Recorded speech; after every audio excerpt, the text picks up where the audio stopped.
Good morning, ladies and gentlemen, it's David here and welcome back to another video. This time we're going to talk about a game that I like quite a bit, Shin Megami Tensei V. And it's the 30th anniversary of SMT, and I realized there's a lot of content in terms of ATLUS that is about Persona because of recent news, and I do want to talk more about SMT, so let's just get into it. Shin Megami Tensei 1 was a multi-platform game. SMT 1 was playable on Super Famicom, on PlayStation 1, on Game Boy Advance, on Mega CD, and also on PC Engine, and also previously on phones. Nocturne was available for PS2 only for over a decade, so this one kind of like PlayStation exclusive in a way, but then it got a PC version alongside a Switch version with the HD remaster, and you have SMT 4 for Apocalypse, Strange Journey, and the game that we'll talk about today, Shin Megami Tensei V, as Nintendo exclusive, obviously on different platforms with the DS, the 3DS, as well as the Switch.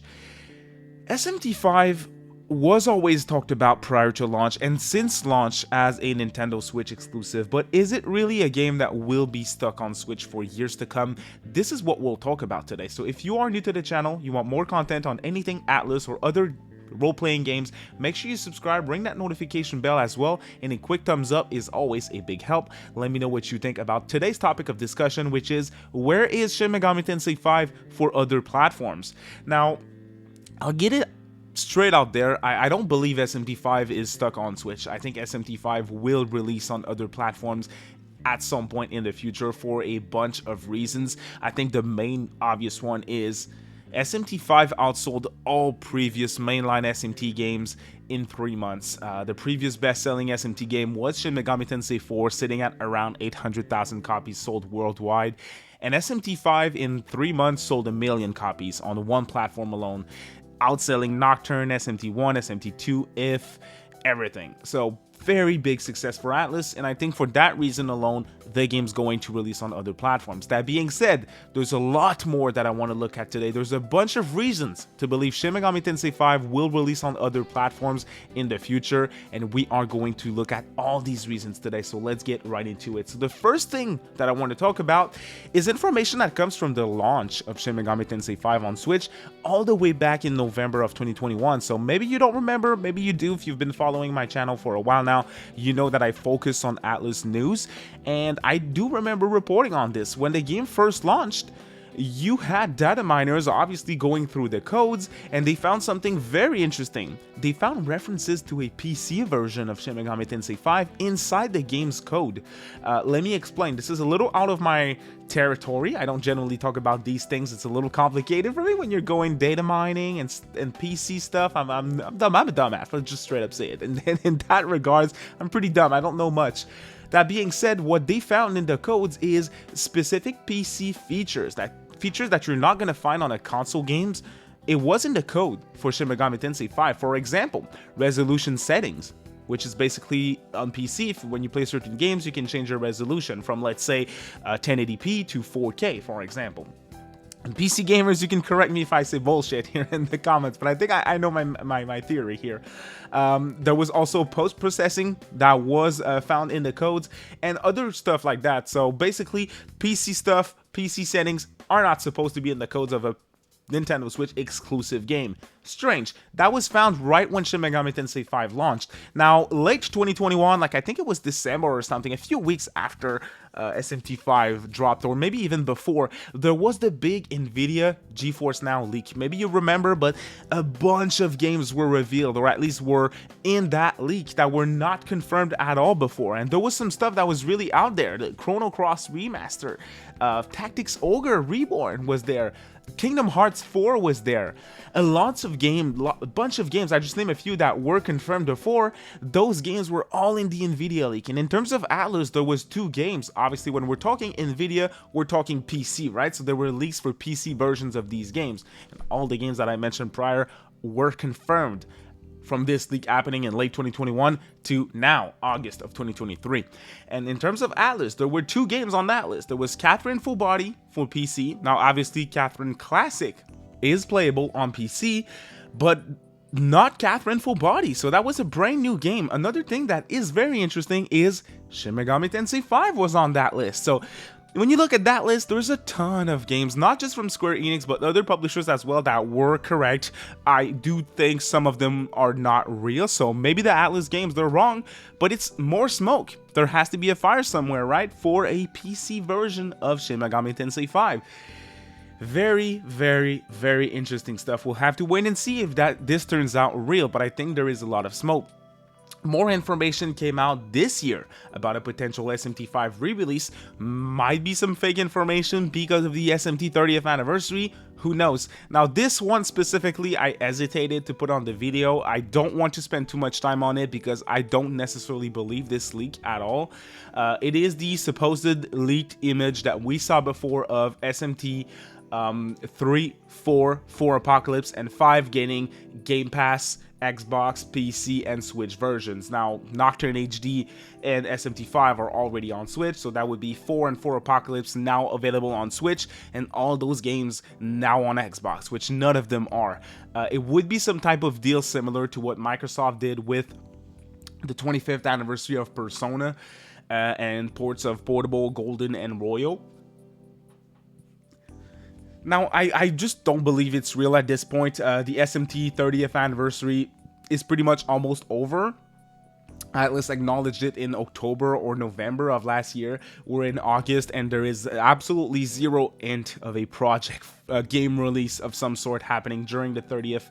I don't think it is possible in that regards that this leak is a real thing, especially since ATLUS just put everything on the table at the Xbox Game Showcase back in June with Metaphor Refenizio, Persona 3 Reload, and Persona 5 Tactica all announced, all of them with a bunch of details, great trailers which look like in-depth game development footage, very interesting stuff.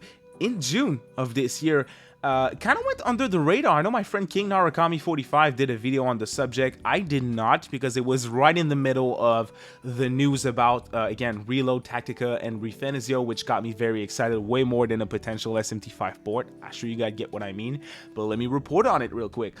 A leaker named Xun, which is a leaker from Asia, somewhere in Asia, on a forum called A9VG. And you're gonna say, what the hell is that source, David? I mean, it's someone who leaked a bunch of interesting stuff. Like, this person leaked the Crisis Core, Final Fantasy VII Reunion, Crisis Core, the remaster. They leaked it completely with the date and everything. With the exact date, the announcement trailer of the new Armor Core, game by Front Software. So that was a completely out of the blue prediction, and it was not a prediction, it was actually a leak, because this person got the date of the reveal right and everything. Well, that person teased a complete edition of Shin Megami Tensei V. Nothing about platforms. I very, very, and I'll say fully expect, if Shin Megami Tensei V is getting re-released of some sort, I do believe it's going to be a complete edition of the game, and it's not going to be just on Switch. There's not enough. I played the DLC in SMT 5, and the DLC isn't worth a re-release. It's not enough content to me. It's good. It's good content. It is very decent with the Demi-Fiend battles and all the other fiends. It's great. It honestly is great. But it's not enough content for a re-release, in my opinion, if it was going to be just on Switch. What I'm thinking is ATLUS is going to release Shin Megami Tensei V Complete Edition on all platforms, alongside potential second Switch release. That's what I'm thinking. So, hear me out for a second. This is the information, all the information in terms of leaks, rumors, and confirmed information on a potential Shin Megami Tensei V Complete version or just port to other platforms. Let me just speculate now on when I think it can happen, since I'm so confident that it is going to happen at some point. Now, I don't know anything. I don't have any type of insider knowledge or anything. I have no idea. This is just speculation, so keep that in mind. What if, let's say they do a complete edition, it is being sold at retail for $60, comes with all the DLC. You can sell that with 60 frames per second on all platforms, and you can place that release near a Switch 2 launch, maybe. That way you benefit of Nintendo Switch 2, you have your benefit of buying it again on Switch. If you were some of the people complaining about the performance, well, here you go. You have a portable version that runs well now at 60 frames per second, stable, probably with the next Nintendo Switch. Full DLC included, all of that for $60, and most importantly, the game is now also on PlayStation 5, Xbox Series platforms, and obviously PC as well. I think it is possible near Switch 2 launch, which is rumored for late 2024, which would put this game next to Metaphor ReFantazio. I can see it happening. Now, there is another scenario, and that one is more unlikely to me than the other scenario that I just mentioned. It's kind of out there, but I thought about it. So let me put it out there, and don't forget to drop a comment and let me know what you think. Gamescom is next week. Tokyo Game Show is in September. What if ATLUS just shows up? SMT V Complete Edition, as I said before, 60 frames, available on all platforms, includes the DLC, but it is set to release between the release of Persona 5 Tactica in mid-November of this year and before the release of Persona 3 Reload, which is early 2024. Let's say SMT 5 Complete releases January, like Tokyo Mirage Sessions Encore did on Switch back then, or you take the Persona 5 Striker spot, which was early February, and you give us Reload in, let's say, May or June. That is very, very possible. Metaphor ReFantazio releases in November with the big boys. I think that is also an option. For some reason, feels more unlikely to me. It feels a little unlikely versus the other option that I mentioned, which would be a late release for potential Nintendo Switch 2 or something. I think it makes sense. You take advantage of that Switch base, which is already there for your RPG. People will double dip, probably, I assume, and you get more sales at this point. So I just fully believe Shin Megami Tensei V is going to release on other platforms. I really do. So let me know what you think, you guys. Drop a comment below. Is SMT 5 stuck on Nintendo Switch? Is it going to break free from that platform and release elsewhere? Hopefully it does. I hope you enjoyed the quick video. A quick thumbs up is always a big help. And don't forget to subscribe if you are new to the channel. You want to stay up to date on all things in terms of ATLUS news or just other JRPG stuff. Have a good one, y'all. Bye.